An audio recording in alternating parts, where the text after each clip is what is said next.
자, 오늘 보실 말씀은 마가복음 6장 8절로 갑니다. 6장 8절부터 10절까지 갈까요? 명화시대 이렇게 가죠. 시작.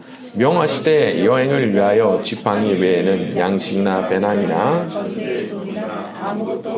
말며 신만 신고 두벌옷도 입지 말라 하시고 또 이르시되 어디서든지 누구 집에 들어가거든 그곳이 떠나기까지 거기 유하라. 그렇죠? 예수님께서 전도 여행에 대해서 말씀하시면서 다른 걸 아무것도 준비하지 말고 가라고, 준비하지 말고 가라고 말씀하셨습니다. 자, 이것은 우리 예수님께서 보내시는 일에 대해서 미리 모든 게 준비될 것임을 말씀하시는 거예요. 무슨 얘기냐? 하늘에 계시는 하나님께서 너희가 가는 길에 모든 걸 다 준비해 두실 거야 라고 말씀을 하시는 거죠. 우리 하나님께서 주시는 복 중에는 미리 준비해 주시는 복이 있습니다. 출발할 땐 알질 못해요. 내가 가는 그곳에 뭐가 준비됐는지를 전혀 모르고 갑니다. 그런데 가서 보면은 이게 뭔가가 준비되어 있는 것을 보고 깜짝 놀라게 되는 경우들이 있는 거죠. 여러분, 우리는 하나님 믿고 살아가는 사람들입니다. 나를 돌보시는 하나님, 우리를 돌보시는 하나님 믿고 살아가는 사람들이에요. 이것은 어쩌면 우리가 믿지 않는 분들과 완전히 차별화되는 지점이기도 합니다. 왜냐하면 믿음이 없는 분들은 이런 말씀 앞에서 순종이 안 돼요. 순종이 안 돼요. 말씀대로 갈 수가 없어요. 믿음이 없기 때문에. 아니, 내가 가서 준비 안 돼 있으면 어쩔 거냐는 거예요. 그런 생각으로 꽉 차 있기 때문에 이 말씀을 받아들일 수가 없고 순종도 되지 않은 거예요. 그런데 우리는 다른 사람들이죠. 우리는 하나님을 믿어요. 나를 위해서 준비해 두신 하나님을 믿고 살아가는 사람들이란 말이죠. 그래서 우리가 하나님께서 가라 말씀하시면 다 준비되어 있는 줄로 알고 그렇게 딱 가는 거예요. 하나님 믿고 가는 거예요. 그냥 가는 게 아니에요. 나 하나님 믿고 가는 거예요. 그래서 우리 하나님은 보면은 참 믿음을 기뻐하시는 분이시죠. 신명기 같은 데도 보면은 무슨 말씀이 자꾸 나와요. 너희가 어느 때까지 나를 믿지 아니하겠느냐. 이 말씀이 계속 나와요. 그러니까 하나님께서는 계속 믿음을 요구하시는데 이스라엘 백성들은 계속 그게 안 된다고 얘기하는 거죠. 광야에서. 그래서 우리가 하나님 기쁘시게 해드리려고 하면은 뭐 가져야 돼요? 믿음 가져야 돼요. 믿음. 제가 하나님 믿고 갑니다. 믿고 갑니다. 이걸 보실 때 하나님 기뻐하시거든요. 자, 이미 모든 것을 다 준비해 두신 하나님을 믿고 살아가는 저와 여러분이 되기를 바랍니다. 자, 우리 11절로 넘어갑니다. 어느 곳에서든지 시작. 어느 곳에서든지 너희를 영접하지 아니하고 너희 말을 듣지도 아니하거든 거기서 말하되 발 아래 먼지를 떨어버려 그들에게 증거를 삼으라 하시니. 발 아래 먼지를 떨어버린다라고 하는 것은 선지자적 행동이죠.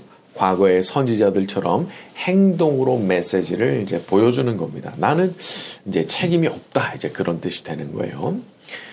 여러분, 우리는 결국 보면은 해야 할 일을 할 뿐이고 그 이상의 것을 할 수가 없습니다. 어떤 분들한테 복음 전했어요. 안 받아들여. 그러면 그 이상은 우리가 할 수가 없는 거예요. 그리고 거기에 대해서 주눅들지 말라 하시는 말씀인 거예요. 오히려 하나님 보내신 선지자 같은 모습으로 아주 당당한 마음을 가지라는 거예요. 나는 나의 책임을 다했다. 이렇게 주눅들지 않는 모습으로 살아가라고 말씀하시는 거예요. 여러분, 다른 거 다 떠나서 우리가 육신의 죽음이 다가오는 순간이 있다 보면 그때 우리가 믿는 이 복음이 얼마나 위대한 것인지가 이제 그때 드러나는 거예요. 육신의 생명이 끝나는 그 순간 아무것도 준비가 안 됐어요. 내 세에 들어갈 준비가 하나도 안 됐어요. 이거 진짜 무서운 순간이 다가온 거예요. 하지만 우리는 준비가 된 거예요. 예수님 안에서 죄 다 씻음 받았고 나 이제 천국 들어갈 준비된 사람이거든요. 그러니까 그 순간을 어떤 면에서 보면 너무 기쁘게 받아들이는 거예요. 내가 이제 이 세상 고생 다 접어버리고 내가 이제 천국 들어가는 순간 오는 거구나. 그래서 우리가 복음 전할 때 무슨 얘기를 하는 거예요? 내세를 준비하라는 거예요. 내세를. 이 땅에서의 삶이 전부가 아니기 때문에 내세의 삶을 준비하라. 그게 우리가 전하는 복음의 핵심적인 부분 중 하나인 거예요. 그러니까 그런 담대함을 가지고 우리가 살아가고 있는 것이고 그런 담대함을 가진 사람으로서 말씀 전하고 받아들이든지 말든지 나는 주눅들지 않는 모습으로 살아가야 되는 거죠. 자, 마음속에 항상 선지자와 같은 영적인 담대함을 가지고 살아가는 저와 여러분이 되기를 바랍니다. 자, 우리 12절과 13절입니다. 제자들이 시작. 제자들이 나가서 회개하라 전파하고 많은 귀신을 쫓아내며 고치더라. 자, 귀신을 쫓아내고 병자를 고치고 하는 일보다 항상 우선되어야 되는 게 회개의 메시지입니다. 회개하라 전파하고 이렇게 하죠. 자, 기독교에 대한 흔한 오해가 있는데 진짜 회개가 없이도 용서받고 진짜 회개가 없이도 구원받는 줄로 아는 거예요. 여러분, 성경이 말씀하는 회개는 겉으로 흉내만 내는 그런 회개가 아닙니다. 그런데 사람들이 오해를 해요.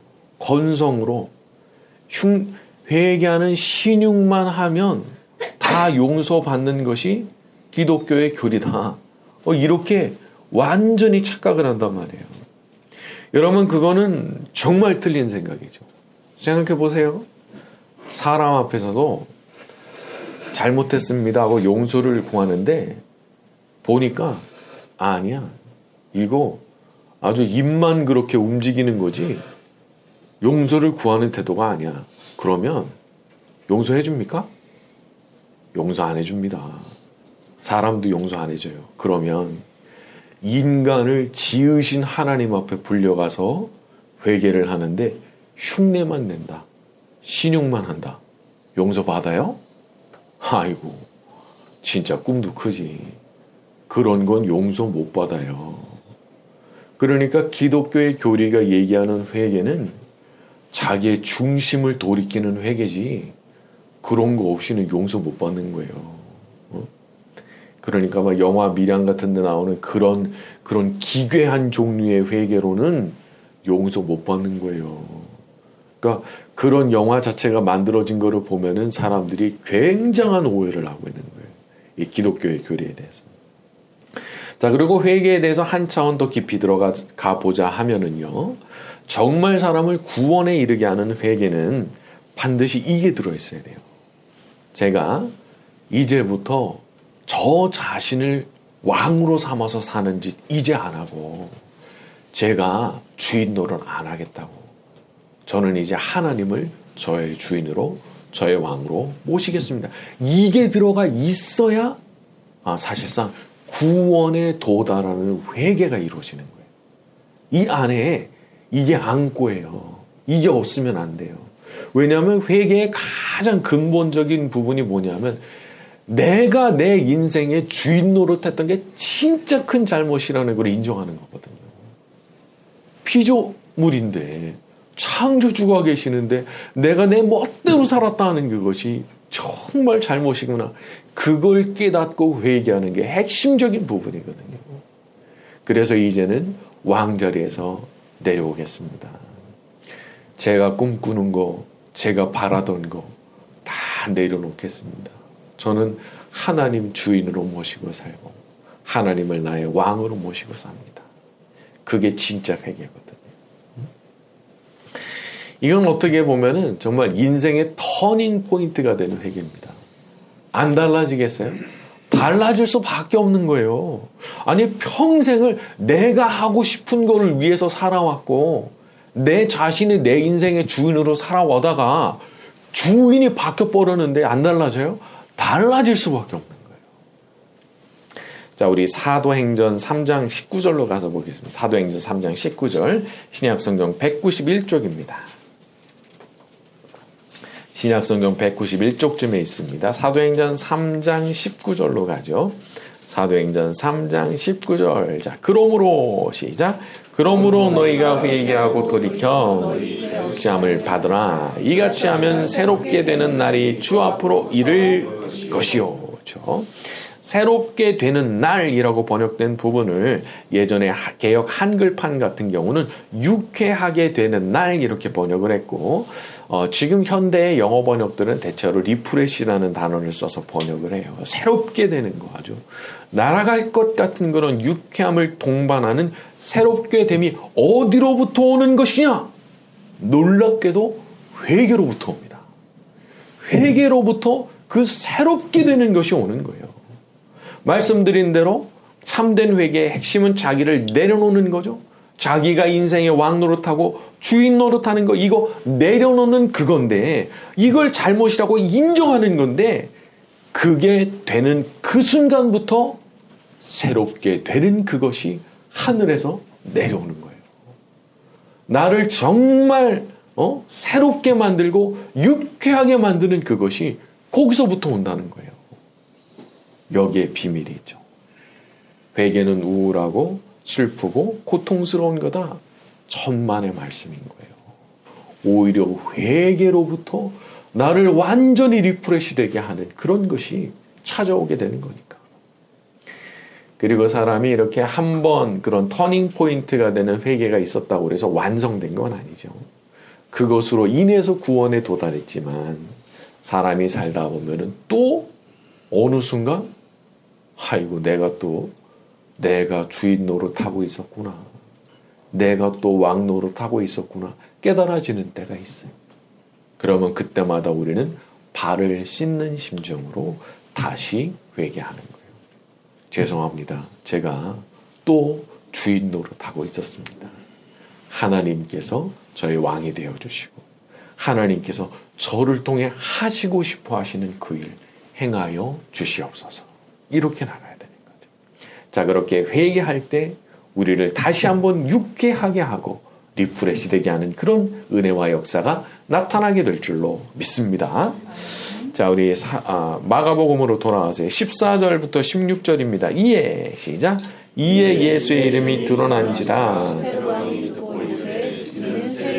죽은 자 가운데서 살아났도다. 그러므로 이런 능력이 그 속에서 일어나느니라 하고 어떤 이는 그가 엘리야라 하고 또 어떤 이는 그가 선지자니 옛 선지자 중에 하나와 같다 하되 헤롯은 듣고 이르되 내가 목된 요한 그가 살아났다 하더라. 자, 이 부분을 보면 헤롯이 예수님에 대해서 이렇게 생각했다는 거죠. 16절에 내가 목된 요한 그가 살아났다.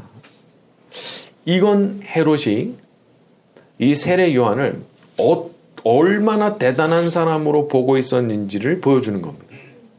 예수님께서 일으키시는 그 기적의 소문을 듣자마자 헤롯은 딱 생각했어요. 아, 이거 세례 요한인데, 이거 세례 요한 아니면 이럴 사람 없는데 라고 생각이 들었던 거예요. 저는 이 부분을 보면서 이 세례 요한이 이런 폭군에게도 이렇게 정말 큰 사람으로 보였던 거구나, 그런 생각이 들었어요. 사람이 우습게 보이는 사람이 있고요, 대단해 보이는 사람이 있는 거예요. 사실 세례 요한은 아무것도 없는 사람입니다.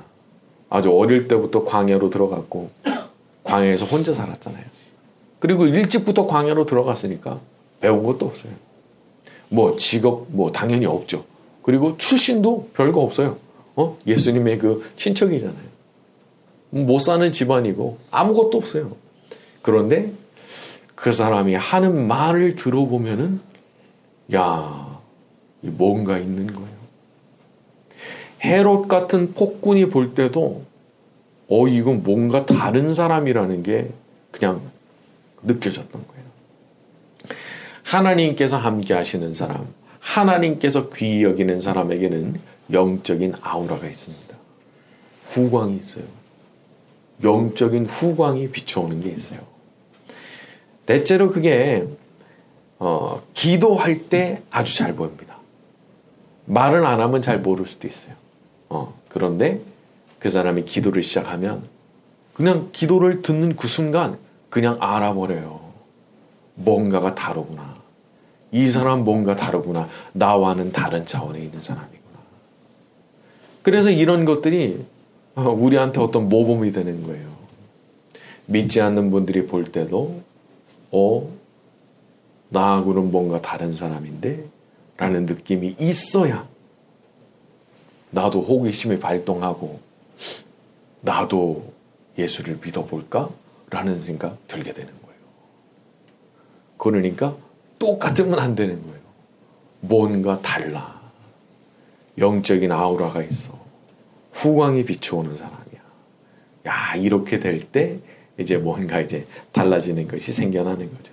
자, 우리 모두에게도 세례 요한과 같은 영적인 아우라가 생겨나게 되기를 바랍니다. 자, 우리 17절과 18절로 갑니다. 전에 시작. 전에 헤롯이 장가 등고로 이 여자를 위하여 사람을 보내어 요한을 잡아 옥에 가두었으니 이는 요한이 헤롯에게 말하되 동생의 아내를 취한 것이 옳지 않다. 그렇죠. 자, 그런데 이렇게 세례 요한을 대단한 사람으로 여겼지만 헤롯이 자기 이해관계에 얽히게 되면 그 사람이 언제나 자기가 이제 유리한 쪽으로 움직이는 겁니다. 17절에 이 여자를 위하여 요한을 잡아 옥에 가두었으니 누굴 위해? 이 여자를 위해. 이 여자는 원래 헤롯 필립이라고 하는 동생의 아내였습니다. 여기 성경에 나오는 헤롯은 헤롯 안티파스예요. 동생이 있는데 헤롯 필립이거든요.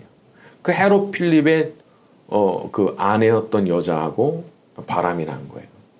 그래가지고 이 여자가 헤롯 필립을 떠나서 헤롯 안티파스에게로 이제 온 거죠. 그러니까 동생 아내를 데려다가 취하는 게 말이 되는 거야? 라고 비난을 했던 그 세례 요한의 얘기가 이제 누구한테까지 들어간 거예요? 이 여자한테까지 들어간 거예요. 그러니까 이 여자가 뭘 요구했냐면 자기 새남편한테 죽여달라고.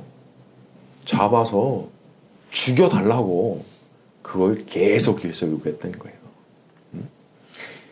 이걸 보면 이 여자도 보통 악한 여자가 아닌 거예요. 근데 그걸 좋다고 데려왔죠. 왜 데려왔을까? 아마 굉장히 매력적인 외모를 가지지 않았을까 싶어요. 근데 속에는 마귀 같은 것이 들어있는 거예요. 죽여달라고 하면 죽여달라고. 자, 우리 19절과 20절로 갑니다. 헤로디아가 시작.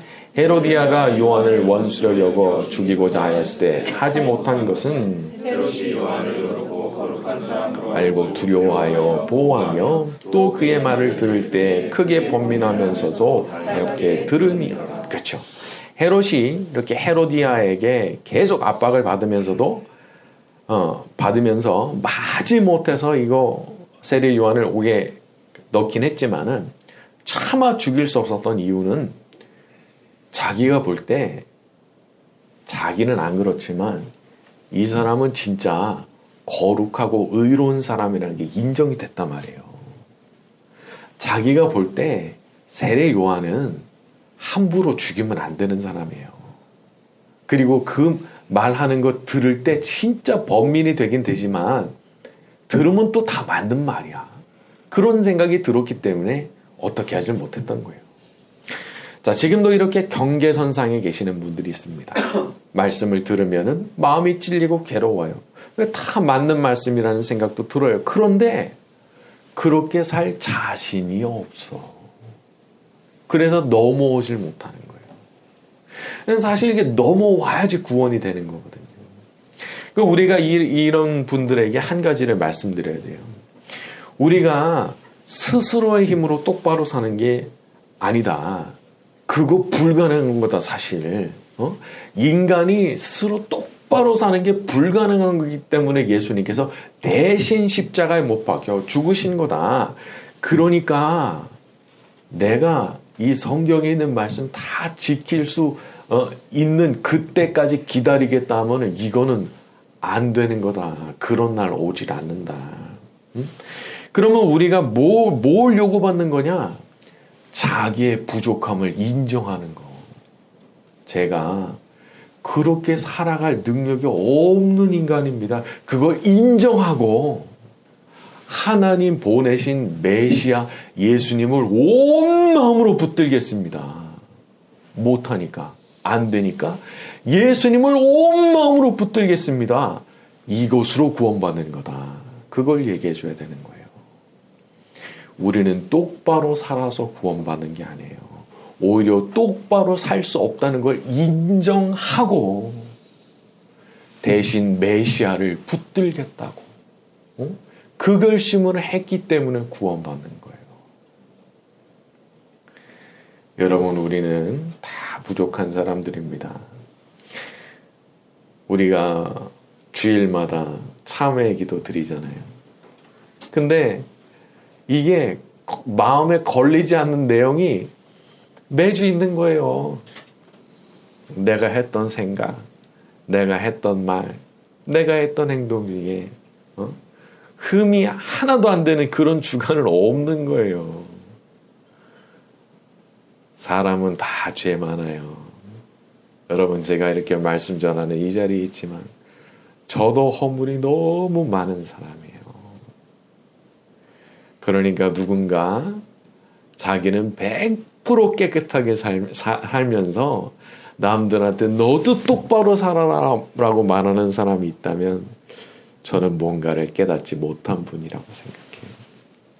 그리고 성경에서도 그런 건 말하지 않아요. 오히려 자기의 죄인됨을 인정하고 그런 죄인으로서 메시아이신 구원자이신 우리를 위해 대신 죽어주신 예수님을 온 마음으로 붙드는 그걸로 구원받는 건데 이게 기독교의 핵심적인 교리인데 그러니까 겸손이 없는 그리스도인은 빵점이에요. 어떻게 겸손이 안 돼요? 내가 그렇게 살 수 없다는 걸 100% 인정하는 사람으로서 메시아를 그냥 온 마음으로 붙들 수밖에 없는 사람인데 그 방식으로 구원받는 건데 그래서 이런 것들을 잘못 이해하게 되면 이상한 방향으로 가는 거예요. 기도 많이 한다 하면서 내가 기도해주면 다 나아요. 나한테 잘해야 돼. 나한테 와서 얘기하면 내가 기도해주면 다 풀려. 여러분, 이거는 정말 잘못된 거예요. 우리 예수님도 사도 바울도 어디서도 이런 태도를 보이신 적이 없어요. 허경영도 아니고. 근데 이런 행세하는 분들이 많단 말이에요. 절대 그렇게 하면 안 되는 거예요. 우리가 죄인 되면 인정하잖아요. 인정하니까 우리를 불쌍히 여기시는 하나님 아버지와 우리의 주 예수 그리스도의 한량없는 그 은혜로 구원받는 사람들입니다. 우리 모두가 그런 은혜로 구원받는 사람들인 줄로 믿습니다. 자, 오늘 말씀 여기까지 하고 찬양 같이 합니다.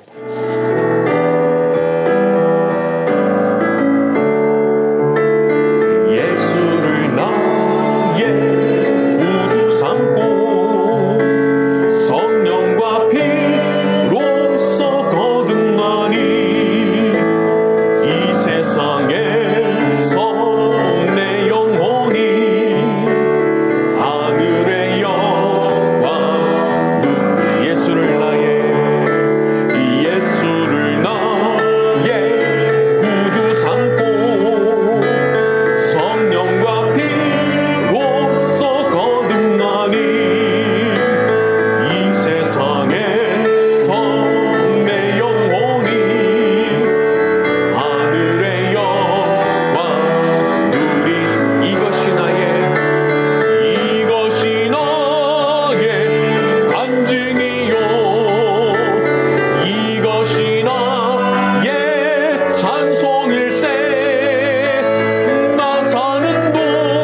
세상과 나는 간 곳 없고 구속한 주만 보이 이것이 나의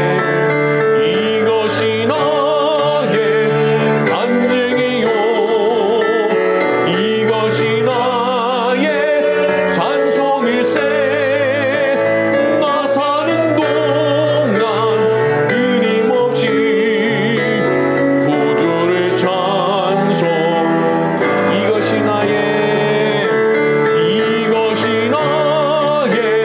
간증이요 이것이 나의 찬송일세 나 사는 동안 끊임없이 구주를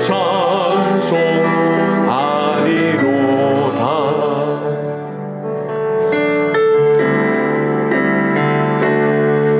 내 눈 주의 영광을 보내 우리 가운데 계신 주님 그 빛나 영광 오나를 덮고 그 찬송